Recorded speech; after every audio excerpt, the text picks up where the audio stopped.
यूं ही नहीं ताज ताज बन जाता है। शिल्पकारों का हुनर और चुनिंदा संगमरमर ताज को नायाब बनाते हैं। कुछ ऐसे ही चुनिंदा जगहों से बस खास ही चुनकर लाता हूँ। कतरे कतरे को मैं हीरे सा परखता हूँ। यूं ही नहीं मैं रजनीगंधा बन जाता हूँ।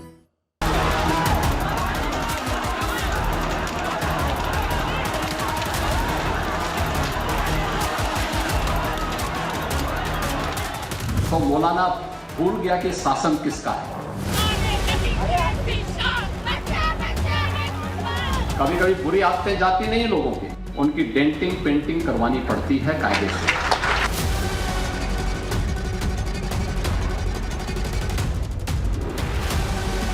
एक प्रकार से ये भी देखना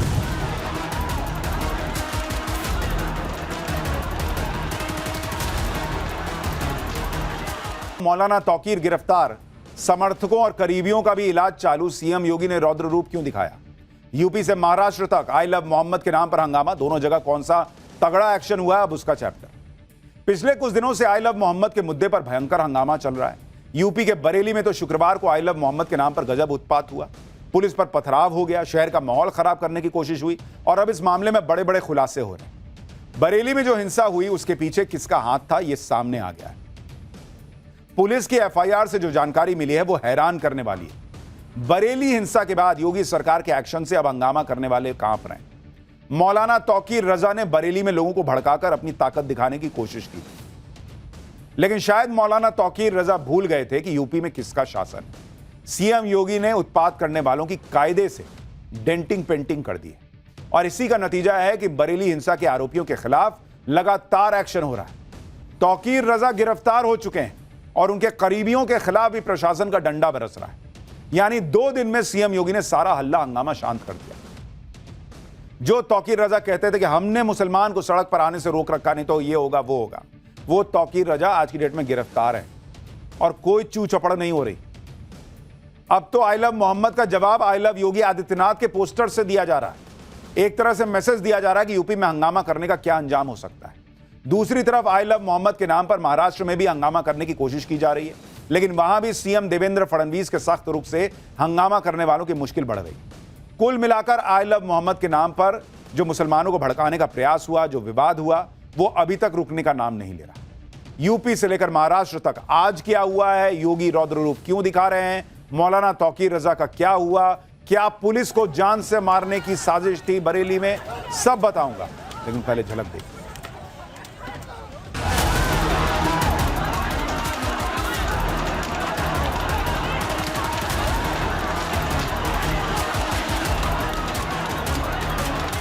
तो मौलाना भूल गया कि शासन किसका है। कभी कभी बुरी आदतें जाती नहीं लोगों की, उनकी डेंटिंग पेंटिंग करवानी पड़ती है कायदे से।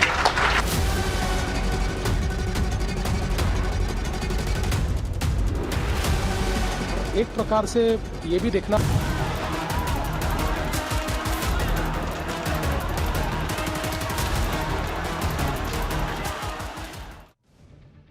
शुक्रवार यानी 26 सितंबर को बरेली में आई लव मोहम्मद के नाम पर जमकर बवाल हुआ था।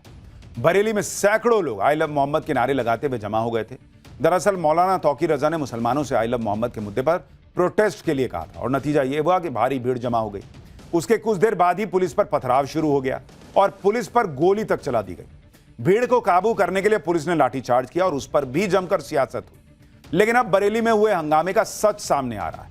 पुलिस ने जो एफआईआर दर्ज की है उससे बड़ी साजिश का खुलासा हो रहा है, जिसके मुताबिक बरेली में हुए हंगामे में तौकीर रजा आरोपी नंबर 1 है।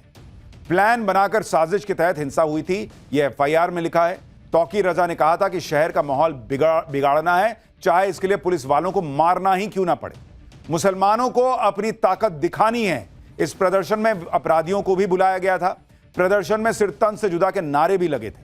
पुलिस पर अवैध हथियारों से फायरिंग की गई थी। पुलिस वालों से डंडे छीन के हमले हुए। पुलिस पर पेट्रोल बम से भी हमला किया गया। पुलिस कर्मियों पर धारदार हथियारों से हमला हुआ। पुलिस को बड़ी संख्या में अवैध हथियार बरामद हुए हैं, जिसका इस्तेमाल पुलिस पर हमले के लिए किया गया था। पुलिस के मुताबिक यह सब माहौल खराब करने की साजिश थी, लेकिन मौलाना तौकीर रजा भूल गए कि यूपी में किसका शासन है। पुलिस के मुताबिक बरेली में हंगामे और हिंसा का मुख्य आरोपी मौलाना तौकीर रजा ही है। लोगों को भड़का के अपनी राजनीति चमकाने के लिए मौलाना तौकीर रजा ने यह सब किया था। बरेली हिंसा के लिए कितने बड़े स्केल पर प्लानिंग की गई थी, सूत्रों के हवाले से जो खबर आ रही है वो आपको बताता हूं। दंगा भड़काने के लिए 40,000 लोगों को बुलाने की तैयारी थी। 5 थाने जहां मामले दर्ज हैं, वहां करीब 390 मस्जिदें हैं। हर मस्जिद में 100 लोगों को जमा करने का प्लान था। जुमे की नमाज के बाद इस्लामिया कॉलेज ग्राउंड जाने का प्लान था। इस्लामिया ग्राउंड से हिंसा भड़काने की साजिश थी। व्हाट्सएप के जरिए लोगों को भड़काया गया। पुलिस को 5 व्हाट्सएप ग्रुप और एक फेसबुक पेज का पता चला है, जिसके जरिए लोगों को बुलाया और भड़काया गया। हंगामे की प्लानिंग करीब 7 दिन पहले से शुरू हो गई थी। हिंदू इलाकों तक हिंसा फैलाने की साजिश थी। रामपुर, मुरादाबाद और बिजनौर से लोगों को बुलाया गया। पुलिस ने इन सारी साजिशों को नाकाम कर दिया। सोचिए, अगर यह प्लानिंग सफल हो गई होती जैसा दावा किया जा रहा है, तो बरेली में क्या माहौल होता और क्या नैरेटिव सेट हो रहा होता। लेकिन पुलिस ने ऐसा कुछ नहीं होने दिया और हंगामे करने वालों को लाठियां मार मार के खदेड़ दिया। खुद सीएम योगी ने कहा कि जो भी उत्पात करेगा उसकी डेंटिंग पेंटिंग की जाएगी। आप देखिए कि बरेली में हुए हंगामे के बाद पुलिस लगातार एक्शन ले रही है। पुलिस ने मौलाना तौकीर रजा को गिरफ्तार कर लिया। तौकीर रजा के करीबी नदीम को भी गिरफ्तार किया गया है। मौलाना तौकीर रजा से जुड़े 2 बारात घर सील कर दिए गए हैं। हिंसा के आरोपियों पर संपत्तियां जब्त करने की कार्रवाई शुरू हो रही है। मौलाना तौकीर समेत अब तक 55 लोग गिरफ्तार हो चुके हैं। पुलिस के इस एक्शन के बाद अब आरोपियों के सिर से माहौल खराब करने का भूत उतर चुका है। इन आरोपियों को समझ आ रहा है कि अब उनके साथ क्या होने वाला है, इसलिए अब ये माफी मांग रहे हैं। सुनिए जरा इन लोगों को। किया था, अफसोस है, माफी मांगते हो? अफसोस है आप लोगों को? गलती हो गई हमसे सर, माफी मांग रहे हो? हमसे गलती हो गई। अब से करोगे ऐसा कभी? नहीं, कभी नहीं करेंगे। किसके कहने पे ऐसा किया था? क्या कोई मैसेज आया था व्हाट्सएप ग्रुप पे? क्या आया था? कैसे पता चला था तुमको कि इस्लामिया ग्राउंड में जाना है? गलती हो गई। गलती हो गई, कैसे पता चला ये बताओ, कैसे पता चला था? गलती अब करोगे आज के बाद तुम लोग? इसीलिए मैं बार बार कहता हूं कि ये देश इतनी तेजी से आगे बढ़ रहा है, हिंदू हो, मुसलमान हो, सिख हो, ईसाई हो, सबको उस तरक्की में जुड़ना चाहिए। नेता, सियासतदान ये मिलके भड़का देते हैं और फिर जब ये सब होता है तो इनके घर वाले ही ना परेशान होंगे। बॉस, सर तन से जुदा के नारे लगाने पे आपके ही घर वाले परेशान होंगे ना जब आप अरेस्ट होइएगा। पुलिस के मुताबिक बरेली में जो हंगामा हुआ, हिंसा हुई, उसके लिए मौलाना तौकीर रजा जिम्मेदार है और तौकीर रजा के कहने पर उसके सहयोगी ने प्लान बनाया। बरेली हिंसा के मास्टरमाइंड के बारे में बताता हूं। सूत्रों के मुताबिक मौलाना तौकीर के करीबी डॉक्टर नफीस और नदीम खान ने साजिश रची। डॉक्टर नफीस को तौकीर का राइट हैंड कहा जाता है। वहीं नदीम तौकीर के संगठन आईएमसी का जिला अध्यक्ष रहा है। नदीम ने नमाज के वक्त लोगों को व्हाट्सएप कॉल किया था, लोगों से हथियार लाने को कहा था जिससे हमला किया जा सके। मौलाना तौकीर और नदीम दोनों गिरफ्तार हो चुके हैं और नफीस के खिलाफ प्रशासन का एक्शन हो रहा है। देखिए रिपोर्ट। रजा के तमाम जो सहयोगी हैं, उनके जो ठिकाने हैं, उसके ऊपर भी कार्रवाई होती हुई नजर आ रही है। नफीस जिसका ऑफिस हुआ करता था बरेली के मेन चौराहे के पास, उसके ऊपर भी अब जो सीलिंग की कार्रवाई है वो शुरू हो गई है। उसके ऑफिस के नीचे जो तमाम दुकानें थी, इनको भी देखिए अब यहाँ पर सील किया जा रहा है। क्या बताया गया कि ये सील करेंगे? कुछ पता नहीं सर अभी क्या चल रहा है यहाँ पे। तो आप लोग खाली क्यों कर रहे हैं अचानक से? सर हमसे खाली करने को कहा गया, बस ये बताओ। खाली करने को कहा गया। देखिए इनको खाली करने को कहा गया है और ऐसे ही तमाम दुकानें हैं, इन सभी दुकानों के ऊपर जो कार्रवाई है वो हो रही है। इन सभी दुकानों को सील करने की जो बात है वो निकल के सामने आ रही है। इसके ठीक ऊपर अगर आप देखेंगे तो ये डॉक्टर नफीस जो है, जो कि तौकीर का बेहद करीबी बताया जाता है, बाकी मुकदमों में भी इसका नाम है, उसका ऑफिस है और ये उन मार्केट का मुतव्वली भी है, ये कहा जा रहा है। आई लव मोहम्मद के जरिए मौलाना तौकीर रजा अपनी ताकत दिखाना चाह रहे थे। बरेली में लोगों को भड़काया, भीड़ जमा की, पुलिस पर हमला किया, गोली तक चलाई गई, ये आरोप लग रहे हैं। लेकिन ये सब करके भी मौलाना तौकीर मुसलमानों का समर्थन नहीं हासिल कर पाए। बरेली के मुसलमानों का साफ कहना है कि अगर इजाजत नहीं थी तो प्रदर्शन नहीं करना चाहिए था और अब सरकार जो कर रही है वो ठीक कर रही है, ये बरेली के मुसलमान कह रहे हैं। योगी सरकार से गुजारिश है कि बस बेकसूरों पे किसी तरह का कोई जुल्म ना हो, बाकी जो दोषी हैं उन पे कड़ी से कड़ी कार्रवाई हो। हमारे संविधान के दायरे में रह के कोई भी बात कही जाए तो बेहतर है, और जब प्रशासन किसी चीज को मना करता है तो कोई ना कोई बात होती है, तो उसकी बात भी मानना चाहिए कहीं ना कहीं। अगर जो प्रशासन जिसकी आपको इजाज़त नहीं देता तो वो चीज़ें आपको नहीं करना चाहिए। जिससे आम लोगों को कोई समस्या हो, कोई दिक्कतें हो। डीएम ने जब उस चीज़ को अनुमति नहीं दी है उस चीज़ को, तो वो चीज़ नहीं करनी चाहिए, चाहे वो 5% हो या 10% लोग करें, किसी को नहीं करनी चाहिए जो कराया गया है इसके अंदर। आई लव मोहम्मद का विवाद तो अब स्कूलों तक भी पहुंच गया है।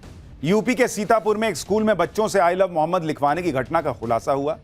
अमर बापू शिक्षा निकेतन स्कूल में स्लोगन प्रतियोगिता का आयोजन किया गया और टीचर ने बच्चों से कॉपी पर आई लव मोहम्मद लिखने को कहा। हिंदू मुस्लिम सभी छात्रों से आई लव मोहम्मद का स्लोगन लिखवाया गया। इसके बारे में जब बच्चों ने अपने घर में बताया तो हंगामा हो गया। स्कूल में बच्चों से आई लव मोहम्मद लिखवाने के मामले पर विवाद खड़ा हो गया। बड़ी संख्या में हिंदू संगठनों के लोग स्कूल के बाहर पहुंचे और एक्शन की मांग की। विवाद बढ़ा तो प्रशासन ने स्कूल को 3 दिन के लिए बंद कर दिया। इसके अलावा पुलिस ने मामले में केस भी दर्ज किया। स्कूल प्रबंधक समीउद्दीन उर्फ शौकत के खिलाफ केस हुआ है। प्रधान प्रतिनिधि नईमुद्दीन के खिलाफ भी केस दर्ज किया गया। स्कूल के 2 शिक्षकों के खिलाफ भी केस दर्ज हुआ है।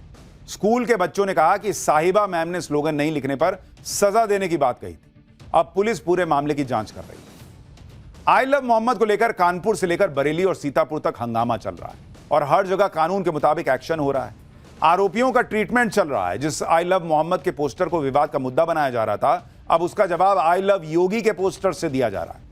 यूपी के कई शहरों में आई लव योगी के पोस्टर लगाए गए। इनमें यूपी पुलिस के लिए भी बधाई लिखी हुई है। जिस तरह से बरेली में साजिश को नाकाम किया गया, उसके बाद ये पोस्टर लगे।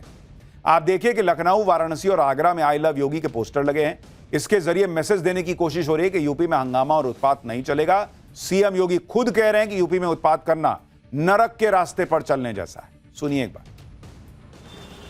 अब ये डबल इंजन की सरकार है। अगर बेटी की सुरक्षा पे हाथ डालने का प्रयास किया, व्यापारी के प्रतिष्ठान में आग लगाने का प्रयास किया, उत्साह और उमंग के उत्सव में कहीं पर अगर अराजकता पैदा करने का और उपद्रव पैदा करने का कुत्सित प्रयास किया, तो मान करके चलिए ये रास्ता उनका सीधे नरक में जाने का होगा, सीधे नरक में। यानी योगी राज में उपद्रवियों का ऐसा इलाज हो रहा है जो उन्होंने भी सोचा ना होगा।